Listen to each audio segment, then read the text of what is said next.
मैंने पूछा, क्या आदम ने परमेश्वर से कहा मुझे हवा चाहिए? उन्होंने बोला नहीं। मैंने कहा, इसहाक ने इब्राहिम को जाके पकड़ा क्या, मेरे को रिबका चाहिए? नहीं। किसने अरेंज की इनकी शादियां? हाँ, आप जानते हो बाइबल में एक सुपर नेचुरल, एक इतनी सुपर मैरिज है, वो है रिबका और इसहाक की। सब परमेश्वर ने अरेंज किया। तो आप इसी प्रभु की आराधना करते हैं कि किसी और की करते हैं? यही परमेश्वर है ना। तो जिसने इसहाक और रिबका के लिए कुछ रखा, वो आपके लिए नहीं रखेगा? सबके हाथ नीचे हो गए। यस, वो हमारे लिए करेगा। मैं आपको यही कहना चाहता हूं, अगर आप परमेश्वर के उस रेस्ट में एंटर होना चाहते हैं ना, सिर्फ एक छोटा सा काम करना है। जो आप पढ़ते हैं उस पर बिलीव करना सीखें। बुधवार को एक हमारे चर्च के एक बुजुर्ग से मैं बैठा हुआ था उनके घर में। उन्होंने मुझे एक बहुत अच्छी बात कही। बुधवार के दिन की बात है, मीटिंग पूरी हुई, हम लोग उनके हॉल में बैठे हुए थे। उस बुजुर्ग भाई ने मुझे एक बात कही। बोला, ब्रदर एक बात तो मैं एग्री करता हूँ। मैंने बोला, क्या? बोला, जब बुद्धि बंद करके बच्चों की तरह विश्वास करते हैं ना, बहुत कुछ होता है। Completely agree. जब हम अपना बुद्धि विजडम बंद करते हैं और उस पर बिलीव करते हैं, हम बहुत कुछ देखते हैं। बोलो, आज कैलकुलेटर को चर्च में छोड़ के जा रहा हूं। बोलो अपने बाजू वाले को, कैलकुलेटर को चर्च में छोड़ दो आज। ब्रदर कैल्सी तो है ही नहीं, ये दिमाग क्या है? ये भी कोई कैल्सी से कम नहीं है। सारा दिन चलता रहता है, चलता रहता है, चलता रहता है। 2 का 4, 4 का 8, 4 का 8, 8 का 16। राइट है। एक परमेश्वर के दास ने कहा, बहुत सारे भाई कलीसिया में साधु दिखते हैं, लेकिन अंदर से सारा दिन कैल्सी चलता रहता है उनकी। They are looking like a sadhu, but सारा दिन चलता रहता है, कैसे इसकी टोपी उसके सर पे रखूं, उसकी टोपी इसके सर पे रखूं। तो प्लीज आप ऐसी क्रिश्चियनिटी को फॉलो मत करना, ठीक है? बोलो, मुझे उस विश्राम में आना है। ठीक है, चाबी एक ही है, जो आप पढ़ते हैं उस पर ट्रस्ट करें। ठीक है, आज की जो मीटिंग है, आज का जो वचन है, आज मैंने अपने वर्ड को एक टाइटल दिया है। वैसे मैं बहुत कम बार टाइटल देता हूं। आज का जो मैसेज है ना, वो आपके फेथ का चेकअप है। बोलो, हम चेकअप के लिए आए हैं। हाँ, आज आपका चेकअप होगा। कई लोग होते हैं ना, महीने महीने चेकअप करवाते हैं और उनको पता चलता है कि यार मेरे अंदर मुझे कुछ क्यूर होने की ज़रूरत है। तो आज मैं ये विश्वास करता हूँ कि जो लोग ये बिलीव करते हैं कि हम विश्वास में हैं, तो आज आपके फेथ का थोड़ा चेकअप होगा और आप इससे जानो। सबसे पहले मैं ये मीटिंग एक संत के क्विट से स्टार्ट कर रहा हूँ। एक परमेश्वर के जन ने 8वीं सदी में अपने किताब में ऐसा लिखा, जो विश्वास परखा नहीं गया, उस विश्वास पर विश्वास करना गुनाह है। How many understand? 8वीं सदी में एक खुदा के खादिम ने अपनी किताब में लिखा, जो विश्वास परखा नहीं गया, उस विश्वास पर विश्वास करना पाप है। नहीं समझे? 3rd टाइम रिपीट करूं, वह विश्वास जो परखा नहीं गया, उस विश्वास पर विश्वास करना पाप है। जब मैं इस लाइन को पढ़ रहा था, और ये कोई ऐसा प्रचारक नहीं था जो हाथ उठा के कहेगा यीशु में आओ चंगाई मिलेगी, यीशु में आओ ये मिलेगा, यीशु में आओ बैंक में पैसे आ जाएंगे। ये सब वो जोकर्स प्रचारक नहीं थे। ये खुदा के साथ चलने वाले लोग थे। ये परमेश्वर से सुनते थे और बोलते थे। इसका मतलब क्या है कि विश्वास जो परखा जाएगा, ये है क्या? आप जानते हैं, एक यही चीज है जो परखी जानी बहुत जरूरी है।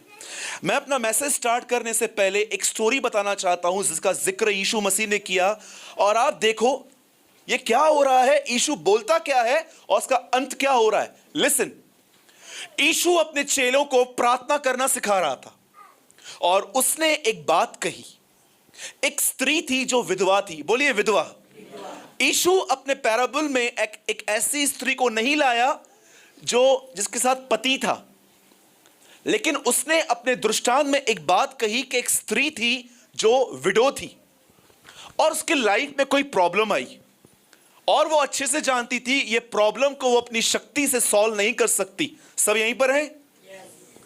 मैं फिर से कहता हूं, एक स्त्री थी जिसके लाइफ में एक प्रॉब्लम था, और बाइबल यीशु मसीह उसके विषय में ऐसा कहता है कि वो एक विधवा थी और उसके पास खुद की शक्ति नहीं थी वहां से बाहर आने की। ऐसा लिखा गया है वचन के अंदर, वो एक न्यायाधीश के पास गई, इंग्लिश में जज लिखा गया है। वो एक न्यायाधीश के पास जाके कहती है, कृपया मेरा न्याय चुकाइए, और वो आदमी उसके एक बार में नहीं सुनता। और कई बार बाइबल में एक साफ वर्ड लिखा गया है, वो उसे बार बार आकर कहती थी, कृपया मेरा न्याय चुकाइए। और जब बाइबल ऐसा कहती है कि वो एवरी डे उसकी चौखट पे जाके कहती थी, एक दिन वो आदमी इतना परेशान हो गया, उसने कहा, यह स्त्री मुझे बहुत परेशान करती है, ना मैं परमेश्वर से डरता हूं, ना मैं लोगों की परवाह करता हूं, मैं इससे क्यों डरूं, लेकिन इसने आ के मेरे नाक पे दम कर दिया है। उसके बाद लिखा है, मैं उसका न्याय करूंगा। अब सुनिए, ये स्टोरी बताने के बाद यीशु कहता है, जब मनुष्य का पुत्र आएगा तो कितनों में विश्वास पाएगा। विश्वास कहां से आ गया? यह दृष्टांत तो प्रार्थना के ऊपर था। कितने लोगों ने बाइबल को आराम से पढ़ा है? इस मैसेज का लास्ट वर्ड है, जब मनुष्य का पुत्र मतलब यीशु स्वयं वापस आएगा तो कितनों में विश्वास पाएगा। कई बार आप बाइबल पढ़ते हैं, हम कहते हैं ना, प्रभु ने इब्राहिम के विश्वास को परखा, उसने इसहाक को कहा अपने बेटे को बलिदान कर। आराम से पढ़िए, जब इब्राहिम अपने बेटे को बलिदान कर रहा था तब प्रभु से कहता है, अब मैं निश्चय जान गया कि तू मेरा भय मानता है। यह परीक्षा विश्वास की नहीं थी, यह परीक्षा भय की थी, कि देखूं तू मेरा भय मानता है कि नहीं मानता है। मैं सोच रहा था, प्रभु आपने उनको सिखाया कि प्रार्थना क्या है, आप और लास्ट में आप कहते हो जब मनुष्य का पुत्र आएगा तो विश्वास पाएगा कि नहीं पाएगा। आप जानते हैं यीशु क्या कह रहा था? जो सच्चे विश्वास करने वाले लोग होते हैं ना, जब उनकी प्रार्थना एक बार नहीं सुनी जाएगी ना, वो बार बार मेरे पास आएंगे। मैं ऐसा विश्वास कितनों में पाऊंगा?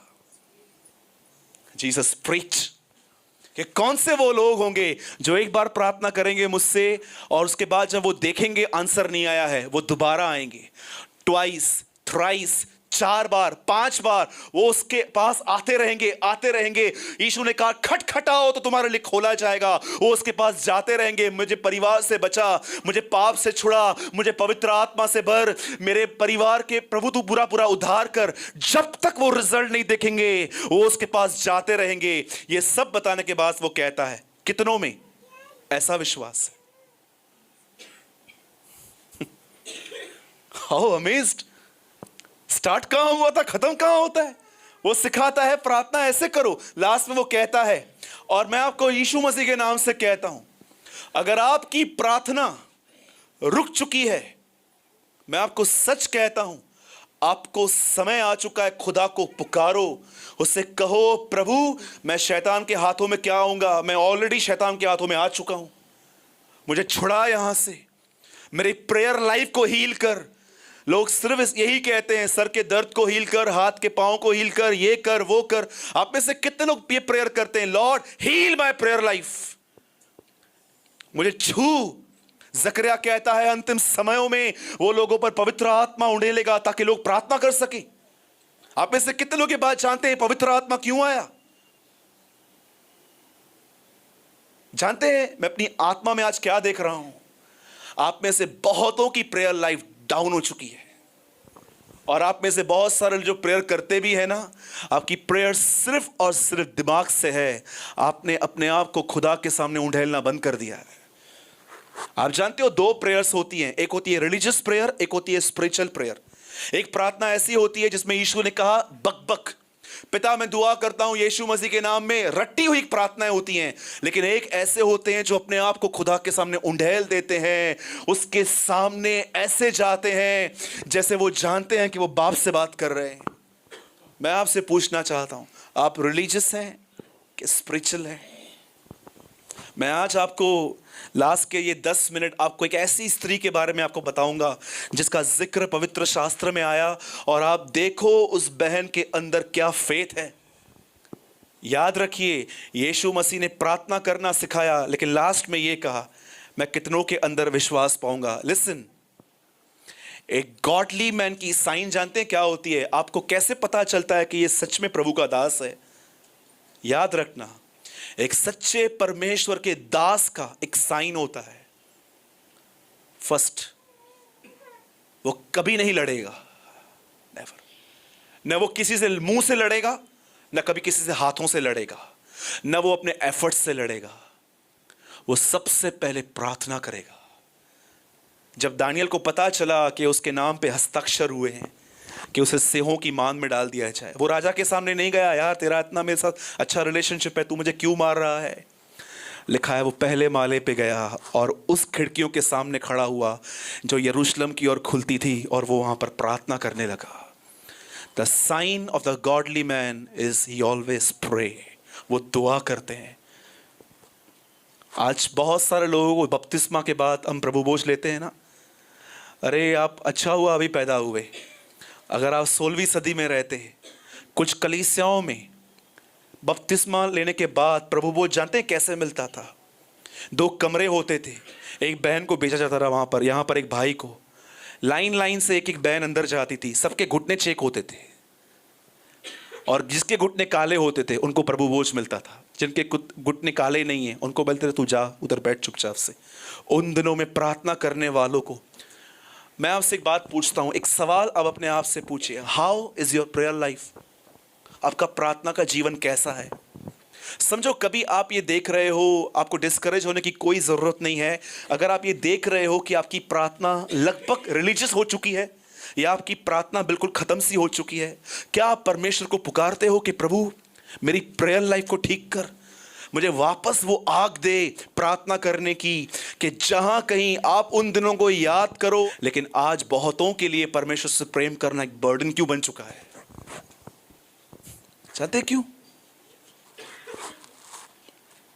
याद रखिए इस बात को, जब आप अपने जिंदगी में परमेश्वर को छोड़ के किसी और को पहला स्थान दोगे ना, पीछे सब कुछ बिगड़ता जाएगा। मैं नहीं कहता हूं एक ही टाइम पे, लेकिन slowly slowly slowly slowly slowly slowly सब कुछ बिगड़ता जाएगा, बिगड़ता जाएगा। ये इसीलिए बिगड़ेगा ताकि आप ये बात जानो कि जो चीज जहां रखनी चाहिए उसको वहां रखनी चाहिए। इसीलिए बाइबल कहती है कुछ चीजें अंतिम समय में हिलाई जाएंगी ताकि तुम्हारा ध्यान उन चीजों पे जाए जो हिलने की नहीं है। समझो ये चर्च वैसे भी प्रभु का ही है। समझो यीशु एक दिन प्रचार करने आ रहा है यहां पर, और वो अगर आप किसी भाई को डॉग कहे तो आएंगे नेक्स्ट डे चर्च में? डोंट वरी, एक्चुअली जब यीशु यहां पर कहता है डॉग, तो उस बहन को कुत्ता नहीं कह रहा है, सवाल ही नहीं है, वो ऐसा है ही नहीं। लेकिन वो कुछ मतलब है जो आज आपको समझना है। मैं चाहता हूं आप सब इस समय भी यहां ध्यान दीजिए और आप इस वचन को समझिए। बाइबल एक स्त्री के विषय में बताती है, और ये स्त्री प्रभु में नहीं थी, अन्य जाति थी। इसके ऊपर लिखा गया है रिफुन की जाति की स्त्री का विश्वास। एक अन्य जाति से स्त्री आई थी, और आप जानते हैं स्त्री के लाइफ में प्रॉब्लम क्या है? इस बहन के घर में उसकी बेटी के अंदर अशुद्ध आत्मा है। आप में से कितने लोग ये बात जानते हैं दुष्ट आत्मा और अशुद्ध आत्मा में क्या अंतर होता है? अब जब बाइबल को पढ़ते हैं, जब आप देखते हैं कि अलग अलग नाम आए हैं, तो क्या आप पवित्र आत्मा से प्रेयर करते हैं कि प्रभु, एक जगह पे लिखा है एविल स्पिरिट और एक जगह पे लिखा है अनक्लीन स्पिरिट, इसका अर्थ क्या है? क्या डिफरेंस है दुष्ट आत्मा में और अशुद्ध आत्मा में? बाइबल ऐसा कहती है कि इस बच्ची के अंदर अशुद्ध आत्मा थी। आप जानते हैं अशुद्ध आत्मा क्या होती है? आत्मा से अंदर पजेस होना अलग है, उस आत्मा के प्रभाव में आना एक अलग बात है। याद रखिए, अशुद्ध आत्मा का एक काम यह है आपको हमेशा अशुद्ध विचार देना, और दुष्ट आत्माओं का एक काम यह है हमेशा आपकी इच्छा शक्ति को चुराना। आप जानते हैं बाइबल के अंदर कहां भी नहीं लिखा गया है कि पवित्र आत्मा बांध देगा, दुष्ट आत्मा भर देगा। उल्टा लिखा है पवित्र आत्मा भर देगा, दुष्ट आत्मा बांध देगा। आप जानते हैं जब पवित्र आत्मा एक मनुष्य को भरता है, भरने के बाद भी आपकी इच्छा शक्ति कि आप क्या करना चाहते हैं क्या नहीं करना चाहते हैं आपके हाथ में ही रहती है। लेकिन जब दुष्ट आत्मा किसी को बांध देता है ना, उसकी पूरी इच्छा शक्ति दुष्ट आत्मा के हाथ में होती है। Now you are in my control. और जानते हो अशुद्ध आत्मा क्या करता है? वो हमेशा आपको अशुद्ध विचार देता है, नफरत के विचार, व्यभिचार के विचार। मैं ऐसे बहुत सारे लोगों को जानता हूं, जब वो रात को सोते हैं पता नहीं वो क्या क्या सोचते रहते हैं। इसीलिए यशायाह कहता है, हाय उन पर जो बिछौने पर लेटे हुए गंदी गंदी कल्पनाएं करते हैं। आप डिसेंट लोग हैं, मैं आगे नहीं बढ़ना चाहता हूं, आप इसी से समझिए मैं क्या बोलने की कोशिश कर रहा हूं। पर बाइबल कहती है अशुद्ध आत्मा एक ऐसी आत्माएं हैं जो इंसान को अंदर ही अंदर अशुद्ध करती हैं। इस बच्ची के अंदर वो आत्मा थी, और आप जानते हैं जब इस बच्ची के अंदर अशुद्ध आत्मा थी, इसकी मां को यह बात पता थी। वो दौड़ के यीशु के पास जाती है और कहती है, प्रभु मेरे घर चलिए और मेरी बेटी को ठीक कीजिए। अब यीशु का आंसर सुनो, यहां पर क्या होता है। यीशु उसे कहता है, बच्चों की रोटी कुत्तों के आगे नहीं डालते, पहले बच्चों को खाने दो। अब बहुत सारे लोग इस वचन को समझ नहीं पाते हैं। कुत्ते कौन है, बच्चे कौन है, रोटी कौन है। बहुत सारे लोग समझते हैं कि यीशु उसको कुत्ता कहा। जी बिल्कुल भी नहीं। लिसन, मैं सबसे पहले यह बताना चाहता हूं, सुनिए, बच्चों की रोटी कुत्तों के आगे नहीं डालते। 3 शब्द हैं यहां पर, बच्चे, कुत्ते, रोटी। इन तीनों को तोड़िए। बच्चे कौन है, कुत्ते कौन है, रोटी कौन है?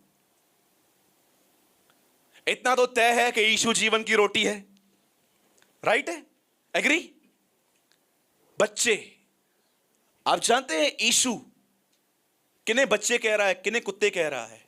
सुनिए, एक ऐसी जाति जिसने हमेशा प्रभु को ढूंढा था, वो थी इज़राइल। और यीशु उनको कहता है, मैं पहले पहले इन लोगों के लिए आया हूं। और जानते हैं कुत्ते कौन होते हैं?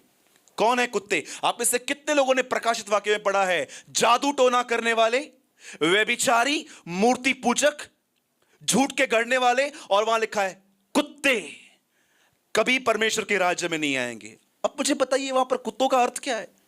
लिसन, आज बहुत सारे लोग जानते हैं कैसे जिंदगी जी रहे हैं। लिसन, वो एवरीडे उठते हैं, प्रेयर करते हैं, अपना पाप कबूल करते हैं, और सेम डे उसी पाप में गिरते हैं। सेकंड डे उठेंगे, फिर से वो पाप कन्फेस करेंगे, प्रभु मुझे गुस्सा आता है, सेम डे वही निंदाएं करेंगे। तीसरे दिन वही प्रार्थना करेंगे, फिर से उठेंगे। आप जानते हो पाप मानना और पश्चाताप का अंतर क्या है? पाप मानना हर करता है, लेकिन जानते हो एक सच्चे लोग क्या करते हैं? वो मन फिराते हैं। वो पाप कबूल करने के बाद है ना, अपने आप को समझाते हैं कि नहीं, रोज रोज मुझे ये नहीं करना। आप कुत्ते में एक चीज देखोगे, आप देखना वो अपनी उल्टी खुद वापस खाता है। आप कभी किसी कुत्ते को वॉच करो, वोमिट करेगा, फिर से खाएगा।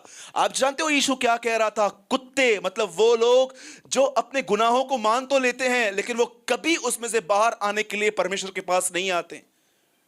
मैं आपको सच कहता हूं, आज रोमन कैथोलिक सिस्टम हमारे कलीसिया में घुसा है। वो जाते हैं प्रीच के सामने, फादर के सामने मान लेते हैं, वापस अपनी गर्लफ्रेंड को फोन करते हैं, शाम को मिलता हूं, स्कार्फ पहन के आना। घूमते रहते हैं बाहर वो लोग। हजारों लोगों को मैंने देखा है, और आज हमारी कलीसिया में भी बहुत सारे लोग ऐसा ही करते होंगे। वो जाएंगे परमेश्वर के सामने, मान लेंगे, वापस वही काम करेंगे। बाइबल कहती है कुत्ते परमेश्वर के राज्य में नहीं आएंगे। जानते हो पौलुस अपने सहकर्मी इपफ्रास को क्या लिखता है? कुत्तों से सावधान रहे। मैं सोच रहा था, प्रभु यार आप ऐसे वर्ड्स कैसे यूज कर सकते हो? हां, आप जानते हैं क्यों बाइबल में लिखा गया है, मैं घमंडियों का सामना करता हूं। मैंने एक दिन परमेश्वर से पूछा, प्रभु ऐसा क्यों लिखा है आप घमंडियों का सामना करते हो? क्योंकि मैं चाहता हूं वो भी बचाए जाएं, इसीलिए मैं उनका विरोध करता हूं, मैं उनका सामना करता हूं। काश एक घमंडी टूटे, मेरे पास आए और उसका उद्धार हो। परमेश्वर जानता है कि घमंडियों का सामना करने से ही वे बचेंगे, इसलिए उनका सामना करता है। आप जानते हैं यहां क्या हुआ? जब उस स्त्री ने सुना कि वो ऐसा कह रहा है कि मैं रोटी हूं, मैं इज़राइल के लिए आया हूं, मैं तुम लोगों के लिए पहले नहीं आया हूं, उसके बाद भी जानते हो स्त्री क्या कहती है? सत्य है प्रभु, कुत्ते भी तो चूर चार खाते हैं ना। उसके बाद यीशु कहता है, जा तेरी बेटी चंगी हो गई है, अपने विश्वास के कारण तू चली जा यहां से। मुझे एक बात बताइए, किस चीज ने जीसस को इंप्रेस किया? आप जानते हैं जब पतरस पानी पे चल रहा था, यह चीज यीशु को इंप्रेस नहीं कर रही थी। जो चीज यीशु को इंप्रेस कर रही थी वो ये थी, जब वो डूब रहा था उसने कहा, हे प्रभु मुझे बचा। आप में से कितने लोग ये बात जानते हैं, परमेश्वर को ये चीज इंप्रेस करती है जब आप सब बातों को छोड़ के उसे पुकारते हो।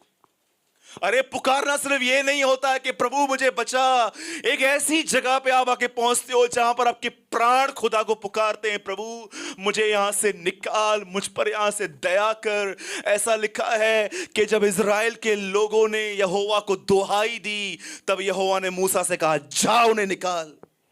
आप जानते हैं आज बहुत सारे लोग परमेश्वर को पुकारते नहीं हैं। उनकी एक ट्रेडिशनल प्रेयर है, पिता मैं दुआ करता हूं यीशु के नाम में, आज मेरे दिन को आशीष करना, आज मुझे बचाना, आप मुझे संभालना।